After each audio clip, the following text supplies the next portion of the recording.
comunismo soviético durou 70 anos e colapsou. A Alemanha Oriental caiu, Cuba quase que quebrou. A própria China, que é uma grande aliada da Coreia do Norte, abandonou o comunismo puro e abriu a economia nos anos 80. Muitos países que tinham exércitos gigantescos, economias maiores, populações maiores, todos eles mudaram, e todos se adaptaram ao novo mundo. Mas a Coreia do Norte não. A Coreia do Norte continua com o mesmo modelo de governo das últimas décadas, e ninguém faz absolutamente nada para mudar isso. Mas por que isso é assim? Por que os Estados Unidos não tentam intervir?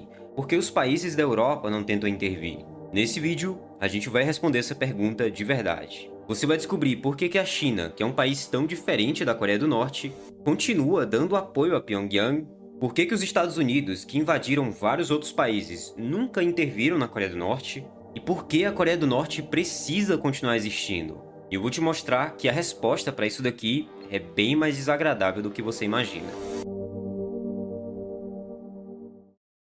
Antes de qualquer coisa, tem um fato que muita gente não conhece ainda. A Guerra da Coreia nunca terminou. E isso aqui não é jeito de falar. Em 1953, os países envolvidos no conflito assinaram um armistício, que é basicamente uma pausa. A gente combina que vai parar de atirar por enquanto. Então nunca houve um tratado de paz de verdade. Isso significa que, do ponto de vista legal e militar, a Coreia do Norte e a Coreia do Sul ainda estão em guerra, até hoje, nesse exato momento que você está assistindo esse vídeo. E é muito importante entender isso daqui para você conseguir entender a mentalidade do regime norte-coreano. Porque a narrativa que eles constroem para tentar justificar as ações do governo está fundamentada nesse ponto. O governo norte-coreano diz para o seu povo que eles estão cercados de inimigos. E o Sul é, na verdade, uma marionete dos americanos. E a qualquer momento pode vir um ataque. E a verdade é que formalmente essa ameaça nunca foi desativada. Mas como que esses dois países, que são irmãos, e na verdade são um só país, chegaram a esse ponto? Eu preciso te levar alguns anos no passado, até 1948. Quando a Segunda Guerra Mundial acabou, a Península Coreana estava ocupada pelo Japão, que tinha controlado a região ali por décadas. Mas como o Japão perdeu a guerra, a península foi dividida em duas zonas de influência. O norte ficou com a União Soviética e o sul ficou com os Estados Unidos. A ideia era ser uma coisa temporária. Era para ser uma divisão ali que eles iam cuidar enquanto se decidia o que fazer com o país. Só que aí veio a Guerra Fria, e esse contrato temporário se tornou um contrato permanente. Em 1948, dois governos distintos foram formalizados. No sul, a República da Coreia, e no norte, a República Popular Democrática da Coreia. Que não é nem república, nem popular e muito menos democrática, né? Mas tudo bem, é o nome que eles escolheram. Kim Il-sung, que é um ex-guerrilheiro que teria lutado contra os japoneses e depois sido treinado pelos soviéticos, se tornou o líder do norte. E 2 anos depois, em 1950, o norte invadiu o sul numa tentativa de reunificar a parte ali do sul pela força do braço. Mas aí os Estados Unidos entraram em defesa do sul, a China entrou em defesa do norte, e o conflito se tornou um dos maiores da segunda metade do século XX. Foi um desastre total, uma catástrofe. E aqui é que entra a parte mais curiosa de tudo isso. Nos anos 1970, a Coreia do Norte era economicamente mais desenvolvida do que a Coreia do Sul. O país que hoje em dia a gente associa com apagões, fome, miséria, já foi o lado mais próspero do país. Tinha industrialização pesada, herdada da era japonesa, acesso a recursos minerais muito grandes e, mais importante, ele sabia exatamente como jogar o jogo da época. A Guerra Fria criou uma situação muito interessante para a Coreia do Norte. De um lado, ele tinha a União Soviética e do outro, a China. E os dois, naquele exato período, estavam num atrito muito grande um com o outro, a chamada rivalidade sino-soviética. Os soviéticos e chineses eram aliados no papel, mas na prática eles ficavam brigando entre si. E o Kim Il-sung percebeu que podia se aproveitar disso. Quando ele precisava de petróleo, ele ia para Moscou e dizia que a China estava colocando muita pressão. Quando ele precisava de tecnologia, ele fazia o contrário.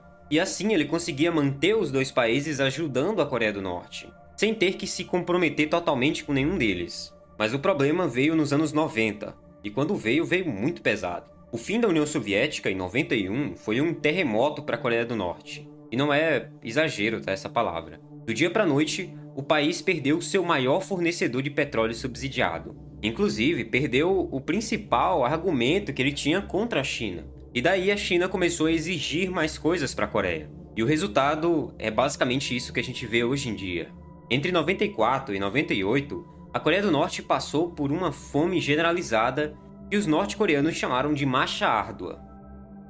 Muita gente passou por muita necessidade. E a economia planejada do governo, que dependia de subsídios de países de fora, desmoronou completamente. E pior, a Coreia não abriu o país para ajuda humanitária de verdade. Ela até deixou entrar alguma coisa ou outra, mas ela controlou a distribuição, priorizou sempre militares e membros do alto escalão do partido e deixou as regiões mais periféricas, até mesmo as regiões que eram mais críticas ao governo, passarem pelo pior. E nesse momento, todo mundo achou que a Coreia do Norte ia cair, mas eles estavam errados, infelizmente.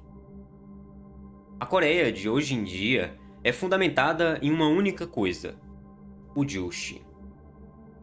O Juche é a ideologia oficial do Estado norte-coreano. Foi desenvolvida pelo Kim Il-sung e, na sua forma mais simples, pode ser resumida assim: confie somente em você mesmo, autossuficiência total e independência radical de qualquer país de fora. Engraçado ouvir isso da Coreia do Norte, né? O país basicamente construiu essa ideia nacional de que você depender de outros países é uma fraqueza, aceitar ajuda externa é uma humilhação. Mas isso não faz sentido nenhum, porque eles sempre dependeram de países de fora. Essa é a maior contradição que torna essa ideologia muito interessante, porque ela é basicamente uma ferramenta de controle político. É uma narrativa de identidade, não é uma coisa realmente aplicável. E com isso, eles conseguem dizer que estamos isolados porque nós escolhemos ser assim, porque nós somos fortes o suficiente para não precisar de ninguém. É uma espécie de lavagem cerebral mesmo. É uma inversão psicológica muito bizarra. E daí o isolamento do país, você não ter acesso ao mundo lá fora, deixa de ser um problema e uma fraqueza e se torna um motivo de orgulho nacional. E tem outra coisa que o Juche faz na mente das pessoas. Ele cria uma ideia de que qualquer dificuldade econômica que o país esteja passando é resultado de ataques de fora, de sabotagem de outros países, de pressão americana ou sul-coreana. Nunca é culpa da má gestão do próprio governo. A culpa sempre vem de fora. E o governo sempre é o protetor, ele não é o responsável. Isso também mostra o porquê o regime continua de pé. Como que ele resistiu à fome nos anos 90, praticamente intacto. Quando as pessoas estavam lá passando por necessidades, o governo conseguiu dizer que isso era resultado de sabotagens externas, de países de fora, e não um fracasso interno.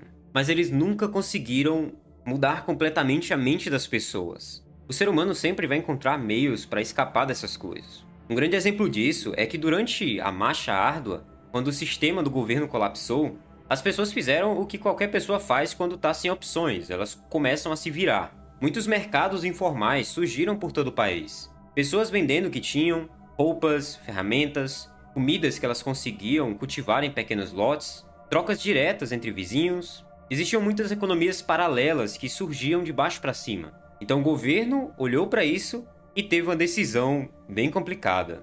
Eles deixaram isso acontecer, mas de forma mais controlada e gradual. E com o tempo eles foram regulando isso e até começando a lucrar com isso também. Quando Kim Jong-un assumiu o poder em 2011, após o falecimento do pai Kim Jong-il, esse processo já estava acontecendo ali, meio negado pelo governo oficialmente, mas quando o Kim Jong-un entrou, ele acelerou e aprofundou isso daqui de um jeito que ninguém esperava. Ele formalizou muita coisa que já existia, reconheceu alguns mercados como parte da economia, deixou empresas estatais operarem com um pouco mais de lógica de mercado, permitiu que gestores de algumas empresas tomassem decisões mais autônomas, baseadas em resultados econômicos, não só em ordens do partido. E o resultado disso, dessas reformas estruturais, é que aproximadamente 70% da economia norte-coreana, hoje em dia, passa por algum tipo de atividade de mercado. Uma espécie de mini-capitalismo controlado pelo governo. Isso num país que se declara socialista e autossuficiente. É contradição em cima de contradição, cara, não tem jeito. Eles mantêm a mesma história do socialismo, a narrativa do Juche, e ao mesmo tempo ele opera uma economia que seria inaceitável, até irreconhecível para os fundadores do Estado norte-coreano. E existe um outro ponto aqui que manteve o regime vivo até hoje, e com certeza é tão importante quanto a União Soviética já foi. E esse vizinho é sem dúvidas a China. Em alguns anos, a China já respondeu por mais de 90% do comércio exterior norte-coreano. E o porquê da China ajudar a Coreia do Norte não é tão simples assim. Não é porque eles são amiguinhos comunistas. Para a China, a Coreia do Norte é uma arma estratégica. É um país que existe entre a China e a Coreia do Sul. E claro, isso significa ter um espaço entre a China e as bases militares americanas que ficam em todo o território sul-coreano. Pensa na geografia. Se a Coreia do Norte colapsasse e a península fosse toda americana, a China teria na sua fronteira um país aliado dos Estados Unidos, com presença militar americana a poucas centenas de quilômetros de Pequim e de regiões industriais críticas chinesas. Isso daqui para a China é inaceitável. Não importa o quanto os líderes chineses se irritem com a Coreia do Norte, com a instabilidade que o regime causa na região, com o constrangimento de ter que defender esse país aí de forma explícita, no cálculo final, o Xi Jinping vai ter que apoiar a Coreia do Norte e manter o regime vivo pela própria defesa da China. Então eles continuam fornecendo petróleo, continuam sendo parceiro comercial, continuam bloqueando ou até ajudando ali com sanções mais duras da ONU e continua sendo praticamente o único país que coloca limites na pressão internacional sobre a Coreia do Norte. E recentemente tem um novo player aí que entrou nesse jogo também. Desde 2022, com o conflito na Ucrânia, a Rússia de Putin e a Coreia do Norte de Kim Jong-un se aproximaram de um jeito que não acontecia desde a Guerra Fria. A Coreia do Norte passou a fornecer munição e mísseis para a Rússia usar na Ucrânia, e em troca recebe petróleo, comida e tecnologia. Os novos prédios e arranha-céus que apareceram em Pyongyang, parte desse dinheiro está vindo dessa nova parceria. E existe também um último motivo que mantém a Coreia viva até hoje. Em 2006, a Coreia do Norte detonou seu primeiro dispositivo nuclear subterrâneo. O mundo foi a loucura. Tiveram muitas sanções, discursos na ONU, e eles simplesmente ignoraram isso e continuaram o programa. Querendo ou não, Kim sabia o que acontecia com países que recuavam nesses casos. O Iraque, de Saddam Hussein, foi invadido em 2003 com base, entre outros argumentos, na alegação de que eles tinham armas químicas e biológicas. A Líbia, de Muammar Gaddafi, abriu mão do programa nuclear em 2003, numa negociação com o Ocidente, e em 2011 foi derrubada com apoio militar ocidental. Gaddafi foi capturado e veio a óbito. E o regime norte-coreano assistiu tudo isso com muita atenção. A conclusão deles foi muito clara. Países sem armas nucleares são vulneráveis a intervenções externas. Países com armas nucleares não são invadidos. E nesse caso, a Coreia do Norte foi muito além do básico. Eles desenvolveram mísseis balísticos intercontinentais com alcance suficiente para atingir o território americano. Não é garantido que eles funcionem perfeitamente, ou que eles passariam pelos sistemas de defesa americanos, mas a dúvida aqui já é suficiente para manter o país bem longe dali. Então, quando você questiona por que os Estados Unidos, com o maior orçamento militar da história da humanidade, não resolvem esse problema da Coreia do Norte em um dia, a resposta está bem mais próxima do que você imagina. O custo de calcular errado aqui é alto demais. Não para a Coreia do Norte, para Seul, que tem 10 milhões de pessoas e fica a 60 quilômetros da fronteira, para Tóquio e para qualquer base americana na região. Existe também a questão geográfica, né? A Coreia do Norte é um país muito montanhoso. Eles têm uma estrutura militar muito mais preparada. Invadir esse país não seria a mesma coisa que invadir o Iraque. Seria uma das operações mais imprevisíveis já tentadas. Juntando tudo isso, as armas nucleares, a geografia, a China, a Rússia defendendo o país, a mentalidade da população, você começa a entender por que eles conseguiram chegar até aqui. E por que o mundo decide e prefere manter a Coreia como está, ao invés de tentar salvar a população. Não é uma questão de descuido. Eles calcularam tudo isso. E provavelmente isso vai se manter por um bom tempo. Comenta aí embaixo o que você pensa sobre tudo isso. A gente está produzindo vídeos praticamente diários aqui no canal. Então dá uma verificada aqui no canal. Vê os links da descrição que a gente deixa aqui também para estar ajudando um pouco mais o meu trabalho. Muito obrigado por assistir até aqui. E a gente se vê no próximo vídeo.